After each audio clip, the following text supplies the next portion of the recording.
It made me find out who the first person in my family to vote was, and I realized that it wasn't as far back as I thought it was. My mother was the first woman to vote in her own family, so my grandmother hadn't voted, all the women before her hadn't voted, and it wasn't necessarily a story that I had before. It was something that I, learned through the project. My mother's side, the women voted significantly later, and as American citizens actually, decades later. It really showed even today how much of a gender and sort of situation discrepancy it is, and how much context plays into what rights women are afforded. It was very empowering to learn about the women's suffrage movement in general, and then applying it to my own family and finding out who the first woman to vote in my family was kind of brought history closer to me, and realizing that, wow, this phenomenon seems really far in the past, but it was actually quite relevant in that it's still a really pertinent subject today.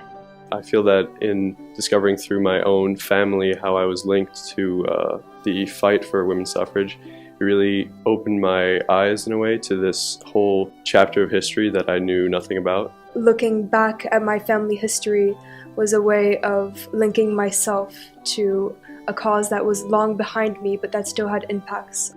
It showed me that I had heritage I needed to take into account. The first person I interviewed for this project was the first woman in my family to vote, and that was my French grandmother. For her, I think that was a kind of catalyst, because she really opened up, and we stayed on the phone for hours, actually, because she was really enthusiastic. She had never really been able to talk to people about that. That was a great moment for both of us, because I deepened my relationship with her. I learned a lot of things about her that I had no idea.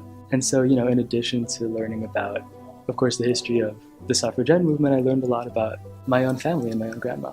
Young people voting is crucial for their own interests. If young people don't vote, then they're not represented. It's a very easy cause and consequence. Unless you vote, you can't really complain about how the system is being run, in my opinion.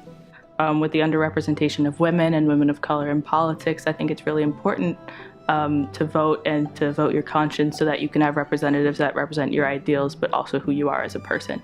It's what marks our entry into the real world. Through my vote, be able to become a more active member of society and have my own views and opinions reflected in the government that I live under. Well, I'm going to vote for the first time in Tunisia, and they've only been a democracy for the past 4 years. If they don't vote, they don't have a voice, and if they don't have a voice, then the things they care about won't be represented in their governments, which is really unfortunate. A vote represents a voice.